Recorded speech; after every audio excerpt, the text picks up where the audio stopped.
I got my hands on the YRDSB Gender, Identity and Expressions staff policy, and I found a lot of things very interesting that I'd like to share with you, but I'm going to do this, I believe, in 3 parts because there's quite a lot to go through and I want to go through it all. So first we're going to have a brief introduction and then we're going to discuss the glossary of terms to give a little bit of context for Section 1, supporting students, which will be video 2, and Section 2, supporting school environments, which will be video 3.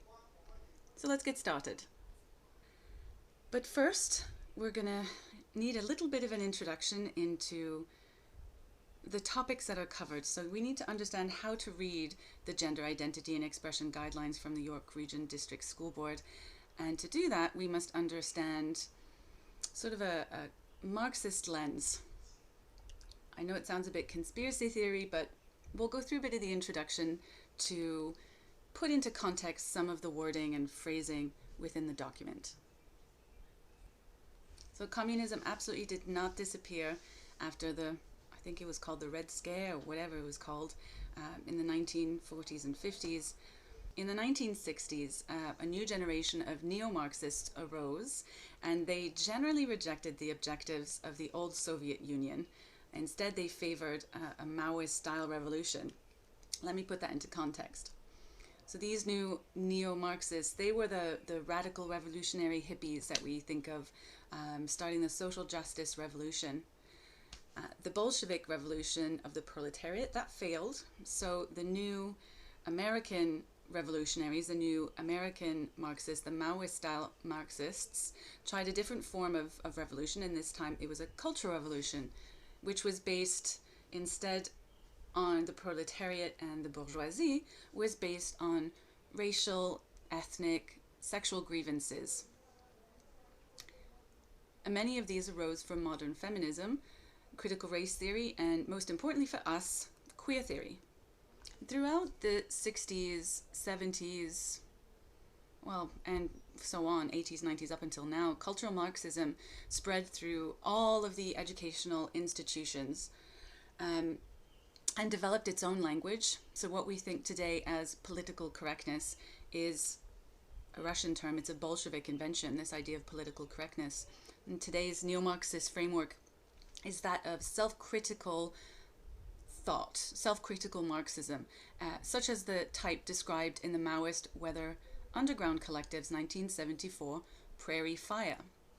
Quote, "Criticism and self-criticism are tools for this struggle.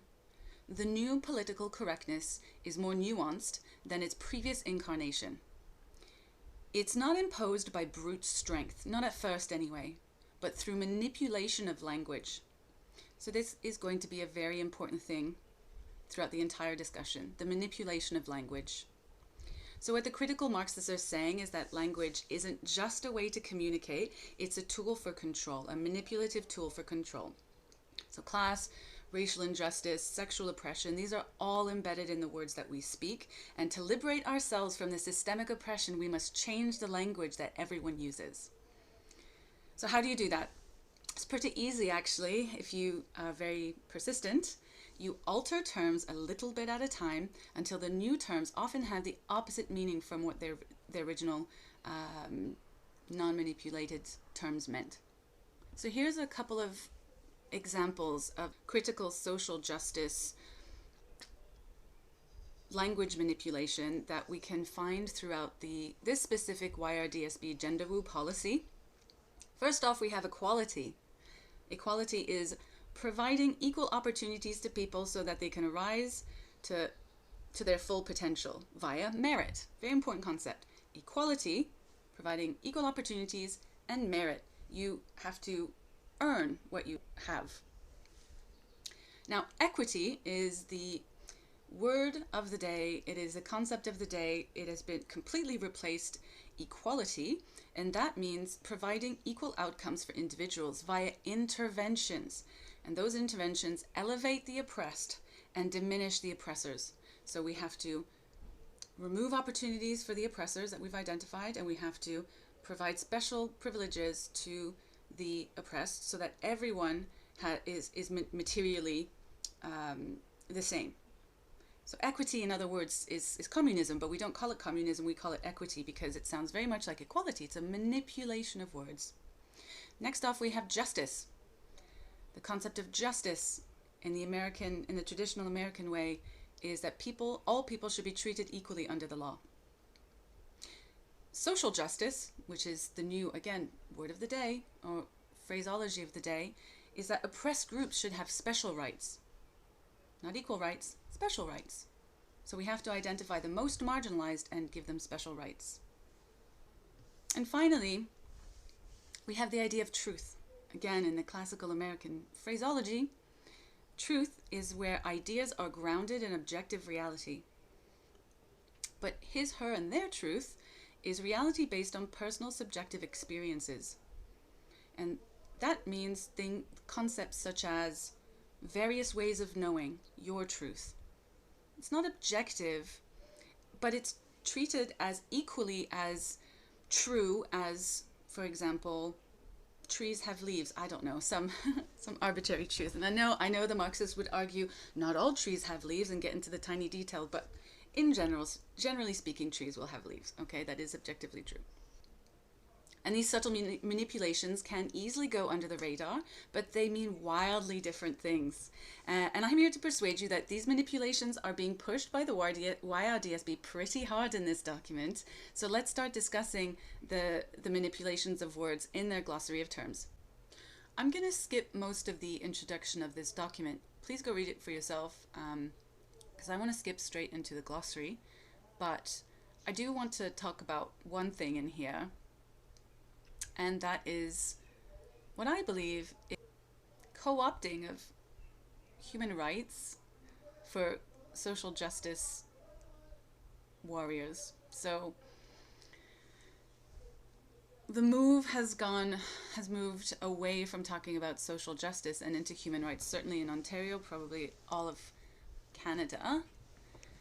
And we can see that in here as this essentially queer theory document is expressly saying that they're doing it under the umbrella of the Human Rights Commission's office, and that this document is the board's arm's length office for the Human Rights Code compliance under its human rights policy.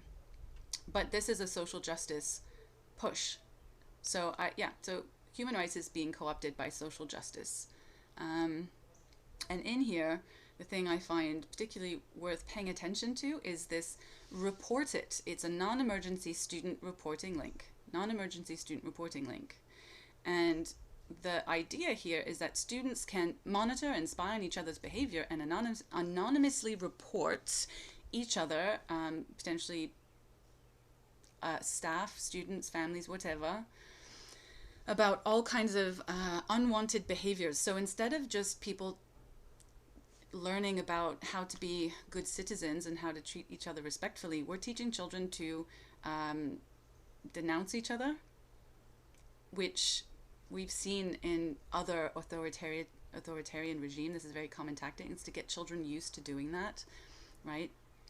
I personally think this is completely unethical to get children to denounce each other in this way, but I think it's very important for authoritarians to get into your mind that you must adopt this dogma, and if you do not adopt this dogma, then you will be reported, you will be cancelled, you will be brought into a struggle session and re-educated into the right way of thinking, and the right way of thinking is their thinking. So I wanted to highlight this and point it to you, and please go read about struggle sessions. This is a Maoist invention, and very relevant to this report it.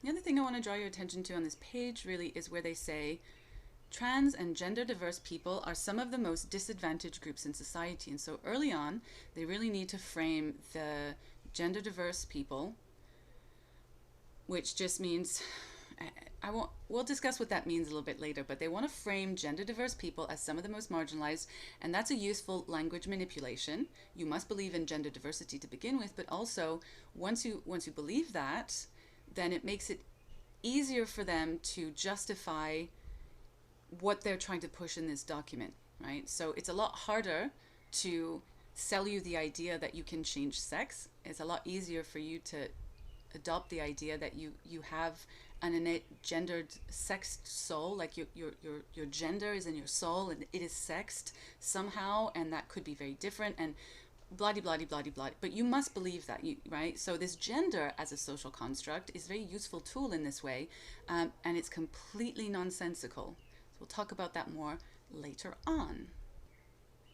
Okay, on page 5, I want to draw your attention to this paragraph. The MYSP, the Multi-Year Strategic Priorities, requires staff to champion equity and inclusivity by creating safe spaces and through developing the knowledge and skills and attitudes to remove barriers in support of all learners. And this document can help staff conceptualize and contextualize what responsive and affirming support services and environments can look like for gender diverse individuals. So they're telling you, using manipulative, flowery language that is obfuscating what they really mean, that this is what you must believe and this is what you must make the children believe. Let me break that down a little bit. So to champion equity and inclusivity, well, I've already discussed in the introduction that equity basically just means communism. So we need to bring about communism. We need to give special privileges to some people, and we need to remove privileges or limit the privileges of other people, so that so people are not equal. They're all. So the goal is to have materially equal outcomes for everyone, regardless of merit. And developing knowledge and removing barriers really means this document is meant to teach you what you must think, and removing barriers that exist from parents, from society, from your own mind that would allow this to be disseminated. So we're going to remove those barriers. Good to know. Thank you for the heads up. There's a little paragraph down here about celebrating gender diversity. Celebrating gender diversity, which we'll talk about a little bit later, about settler colonialism, cissexism, intersection, oppression, blah-de-blah-de-blah-de-blah, which I'm probably going to put up on the screen for you to have a little read of, but some of these topics we're going to talk about in more detail a little bit later on. Okay, so now the glossary. The first thing that caught my attention here was the description of AFAB and AMAB. As we know, assigned female at birth or assigned male at birth has been in common parlance for a little while, but the York District School Board really takes that a step further when they say that assigned female at birth may also be expressed as coercively assigned female at birth. Coercively assigned female at birth. The barbarity of coercing these poor newborn babies, not only to have a sex, but have that assigned to them without consent. And it really describes or shows some of the alarming language that queer theory really needs to get you to think of. So this idea that there's this huge genocide because of words and we're coercively assigning sexes. It's this, oh my God, these horrible things that we're doing to these poor people who didn't consent to their sex. I find very, very funny. And I find it really funny that this is in a school board's document that you must believe, by the way. You have to believe this, and if you don't, we're going to re-educate you. You must unlearn and relearn.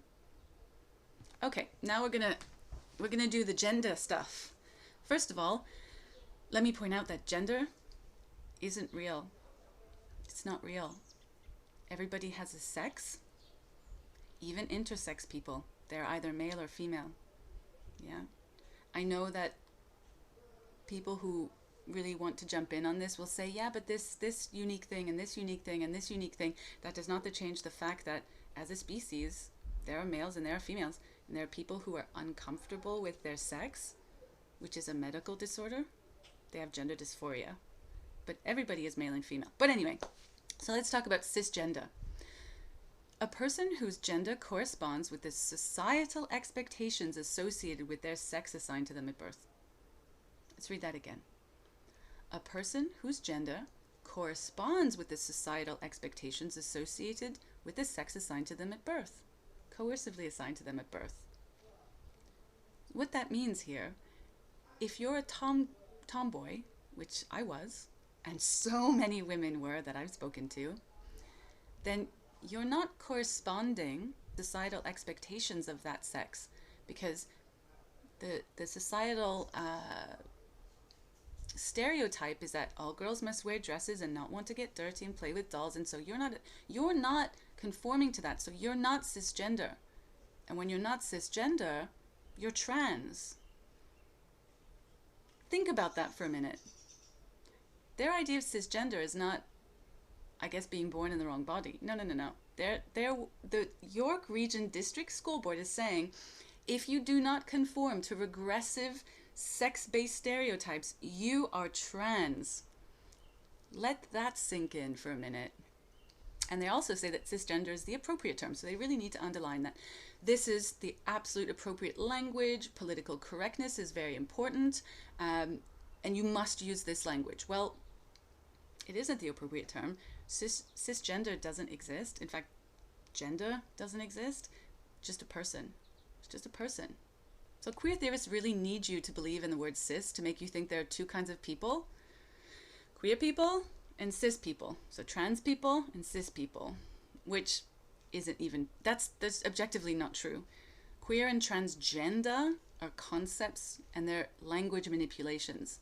They piggyback on the LGBT movement, where T means transsexual. LGB is sexual orientation, not gender woo, sex soul. These are sexual orientations based on sex.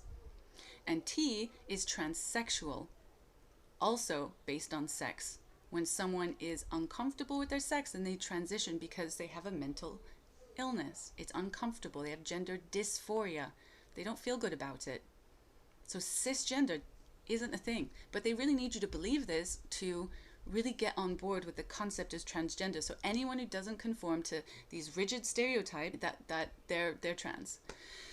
Cisnormativity. Cisnormativity, a cultural and societal bias, often unconscious, that privileges cisgender identities and gender norms, and ignores or underrepresents gender diversity by assuming that all people are cisgender and will express their gender in ways that aligns with the perceived gender norms. No, that's just York Region showing that they're sexist.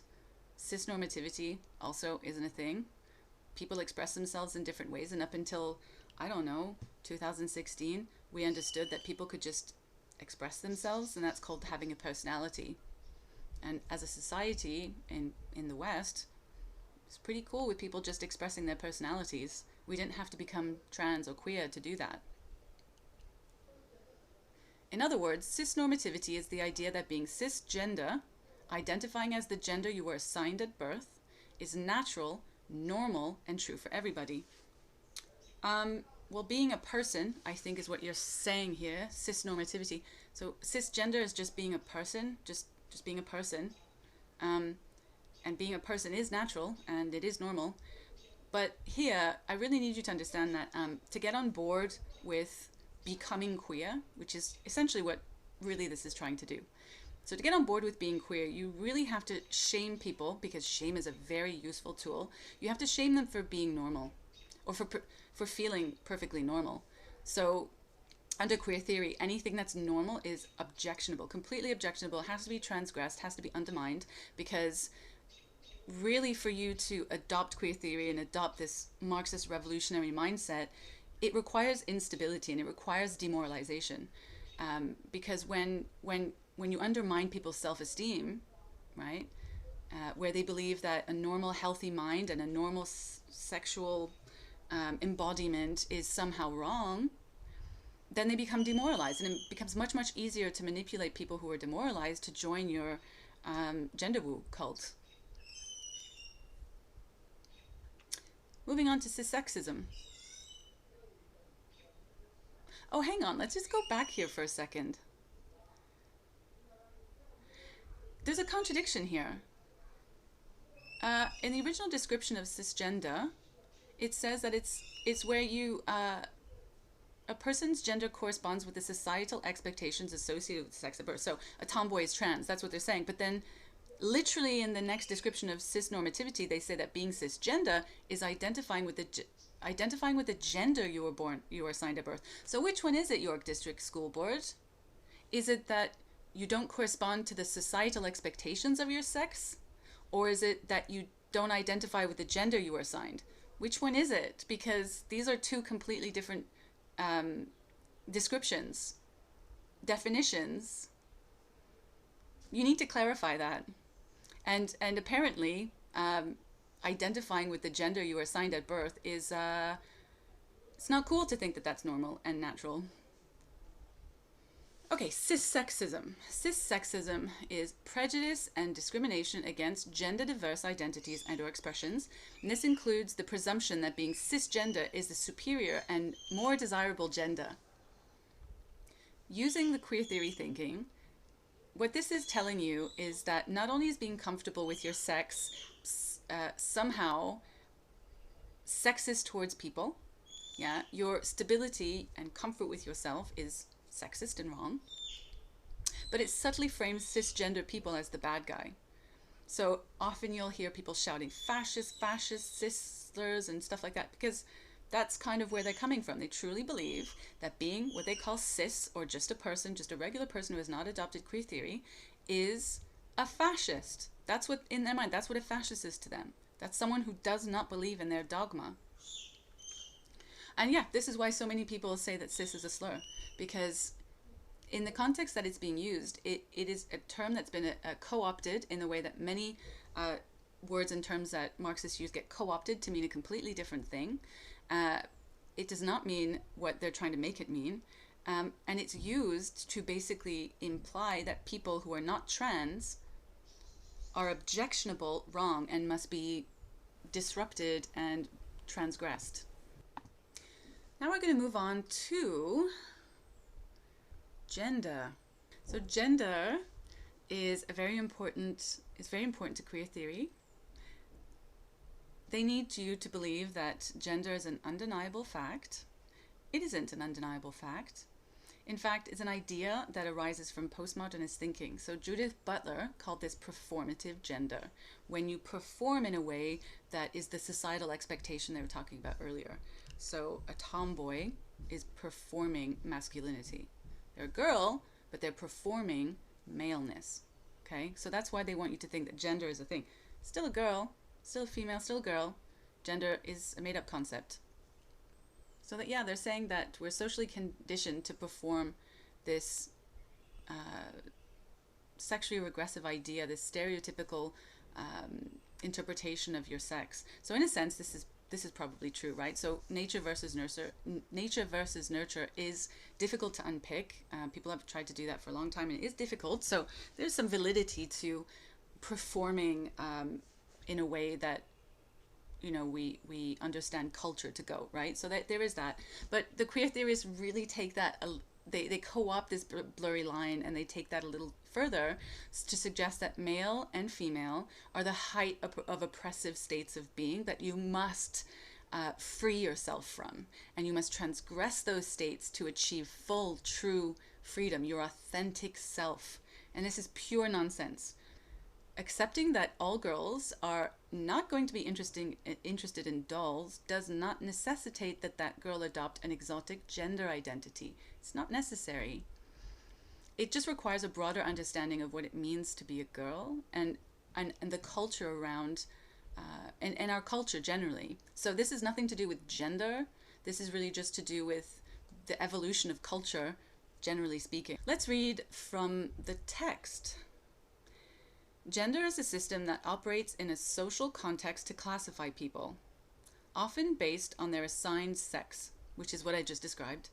In many contexts, including the Western Eurocentric culture, this often takes a form of binary classification of man or woman.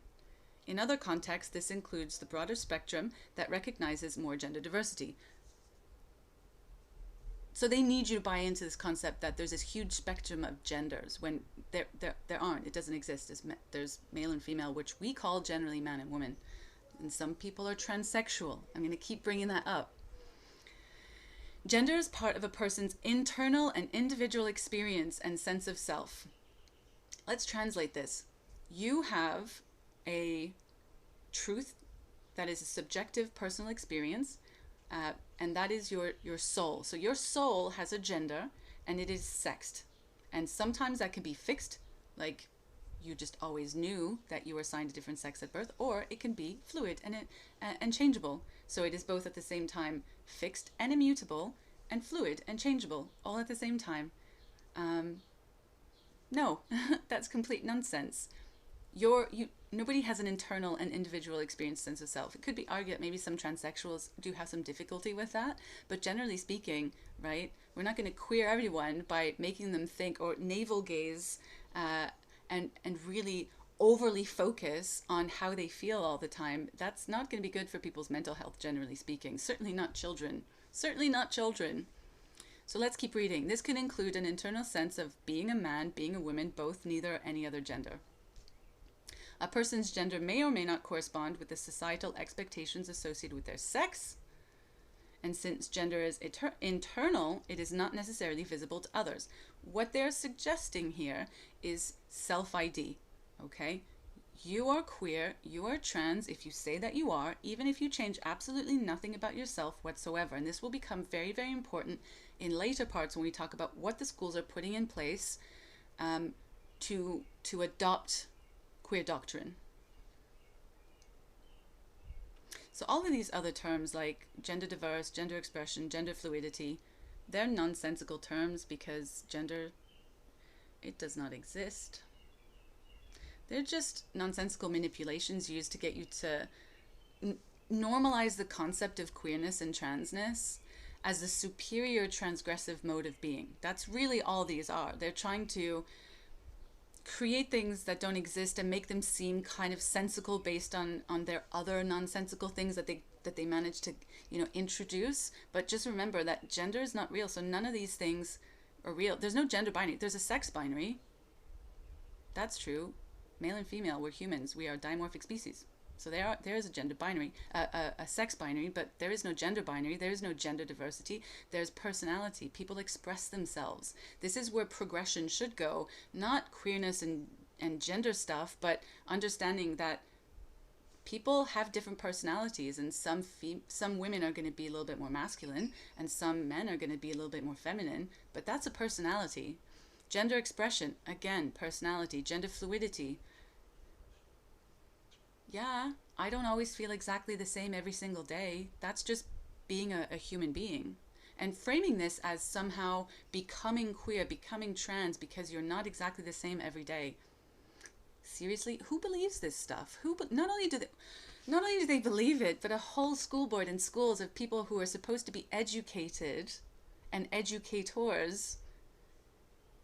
I hope they don't believe this, but they're certainly trying to disseminate this and teach children that this is just facts. It is not just facts. This is queer theory. Queer theory comes from postmodernism, which is a philosophy which is based on critical Marxism. This is not real. Heteronormativity. Okay, let's read. A cultural and societal bias, often unconscious, that privileges heterosexuality and ignores or underrepresents diversity in attraction and behavior by assuming all people are heterosexual. In other words, heteronormativity is the idea that identifying as heterosexual or straight is natural or normal and true for everybody. This is the idea that is held by individuals, upheld by systems of institutions, etc., etc. I'm going to go ahead here and argue that not only is what they call heteronormativity natural and normal, right? But that's what you want. That is what you would want in a society, because I know I keep bringing this up, but we're a sexually dimorphic species, which means that we reproduce sexually. We need male and female gametes. That is what heterosexuality is, the binding together of male and female gametes to produce children so that we can perpetuate our species. And so if what they call heteronormativity was not the norm and natural and normal, we would have a lot of difficulty as a species to continue on, right? You would be looking at societal collapse, or population collapse is certainly when people adopt this queer theory stuff, because of trying to tell people that heteronormativity is unnatural and not normal. Look, homosexuality exists, but in biology, we have the bell curve where most people are in the middle, and there are some exceptions at either side, and that is true of everything, right? And so when people talk about the intersex, being part of the LGBT, which it isn't, they're talking about those little tail ends. Now, they're still male or female, but they have genetic abnormalities, which they still pretty much fall into the male and female category. But anyway, it is the same here with heterosexuality. Heterosexuality is the vast majority of people, and that is what you need for a healthy species to reproduce. That's normal. You need to have that. So to then start framing this as somehow morally wrong to feel that way, it is not normal to be heteronormative and is not natural.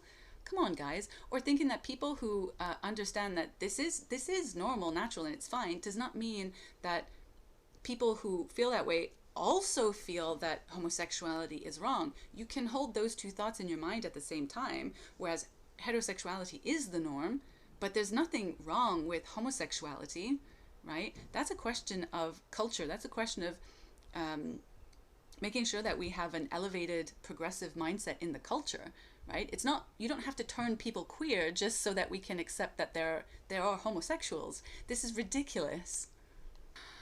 I mean, the other thing that it does too, subtly, is create the concept that being heterosexual is shameful.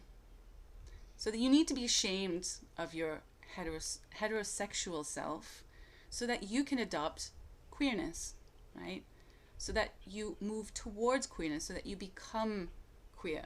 So whenever someone is telling you that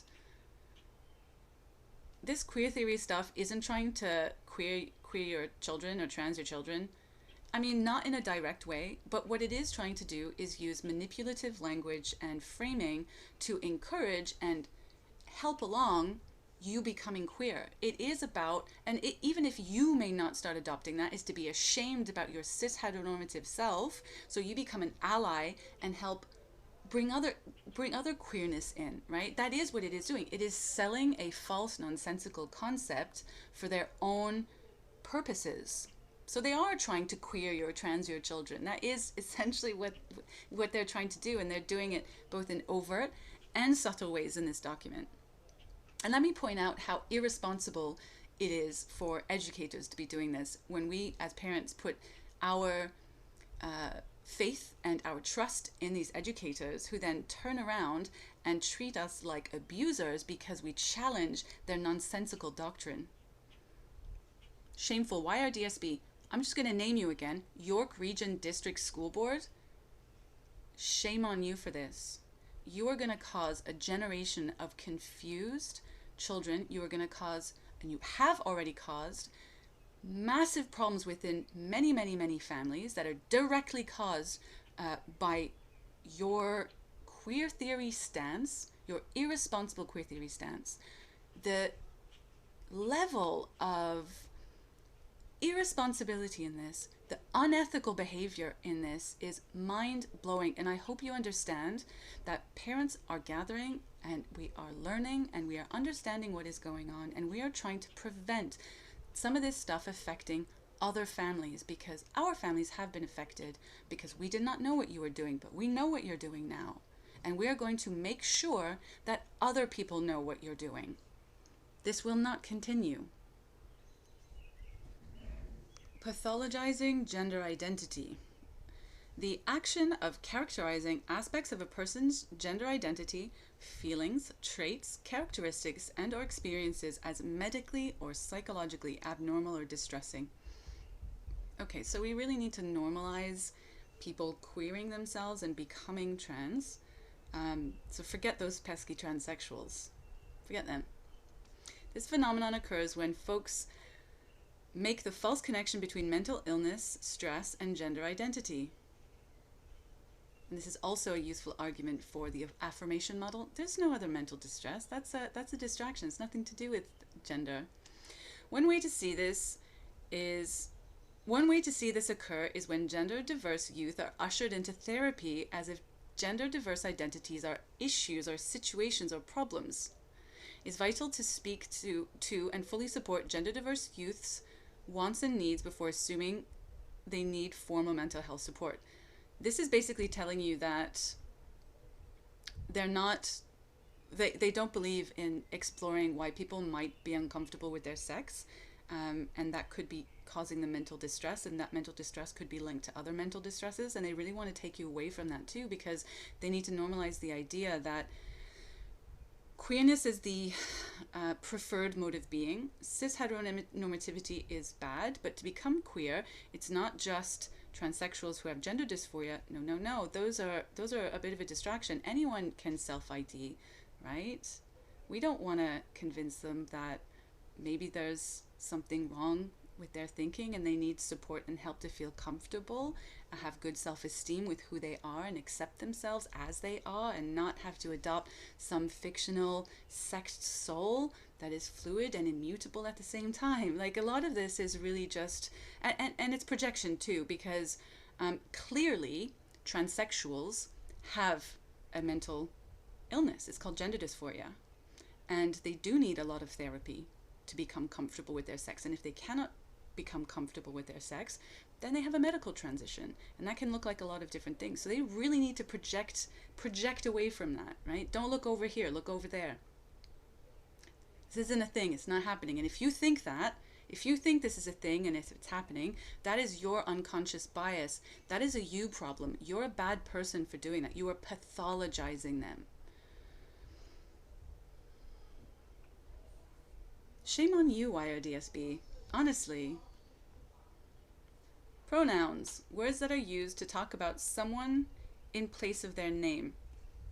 So normally, he, she, them, that is just English grammar. And for them to try to use pronouns as a way to subvert the language, that is an obvious language manipulation tactic here. So the idea of pronouns is, it's just an innocent thing, it's no big deal, why are you worried about it, everybody has pronouns. So these kinds of arguments are to minimize what this is actually doing. And what this is actually doing is trying to normalize the fact that all you have to do is adopt these exotic terms, or terms that don't actually match up to your sex, so that you can then signify, you can show other people either that your allyship, or the fact that you're part of the that you are queer now. So you are no longer cis heteronormative, bad. You are now queer, or you're an ally, that you understand your privilege and you're ashamed enough about your privilege that you want to signal that to other people. That's what it really is.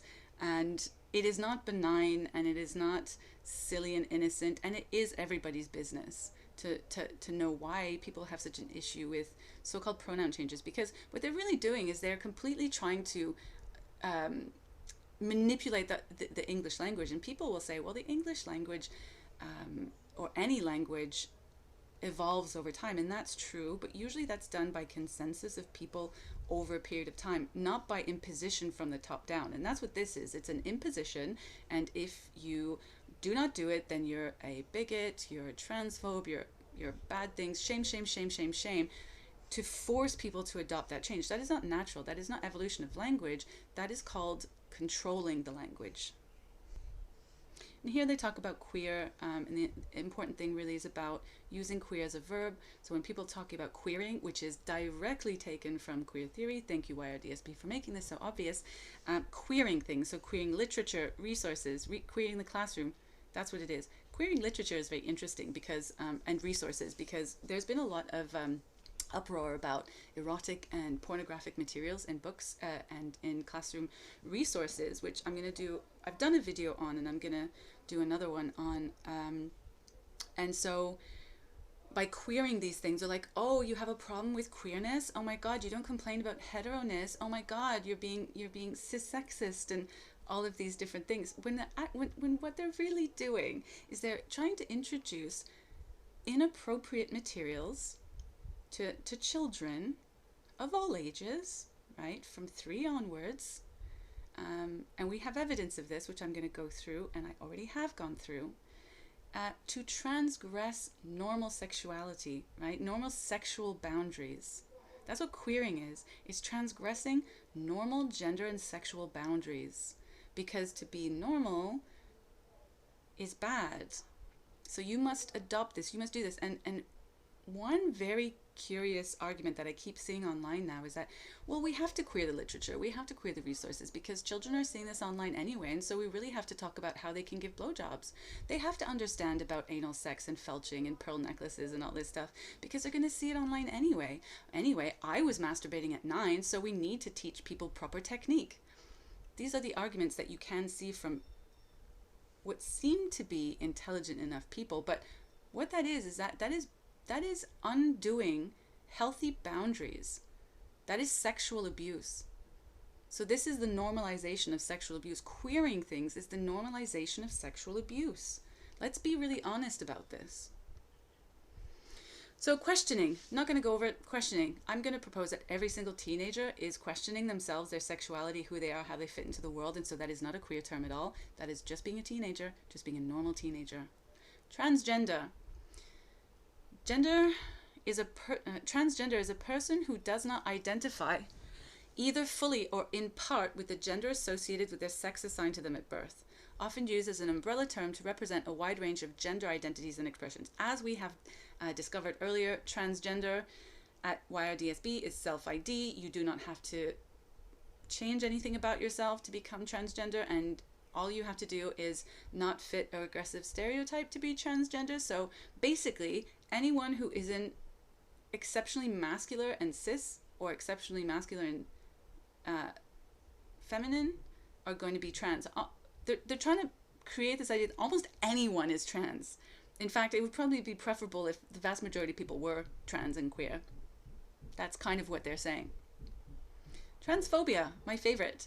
Fear or hatred of any transgression of perceived gender norms, often exhibited by name-calling, bullying, exclusion, prejudice, discrimination, or acts of violence.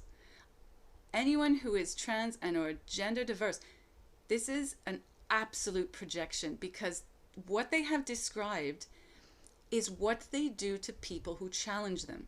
What they do to people who challenge them in any way is they will label them transphobic, and they will do all of those things. They will call them names, bully them, exclude them, have immense prejudice. In fact, this document is a whole prejudicial document saying that anyone who is heterosexual or who is comfortable with their sex is wrong and morally objectionable.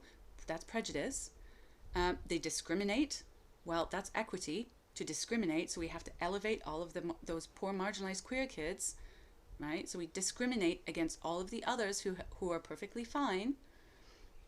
And acts of violence. So we can see actual acts of physical violence happening at protests all over the place, whether that's in Canada, and I was there on June 9th, and I saw acts of violence predominantly coming from the queer activist side, although there was absolutely acts of violence from the parent side, without a shadow of a doubt. But these acts of violence are absolutely, at a greater majority, being perpetuated on people challenging these this queer theory stuff. So it is this transphobia, anytime you hear that, what you are hearing is a projection and a justification for them to act terribly towards you, right? When they say the only good Nazi is a dead Nazi. I mean, yeah, Nazism is bad. Like I'm not justifying Nazism, but what I'm saying is what they're doing is they're using this really bad, this really socially unacceptable thing, Nazis, saying that we should kill them all, and that becomes really normal. And this is rhetoric that is happening all over the place within the queer community, right? If you don't agree with us, you're a Nazi, and the only good Nazi is a dead Nazi. This is dangerous stuff, and this transphobia stuff is just an excuse.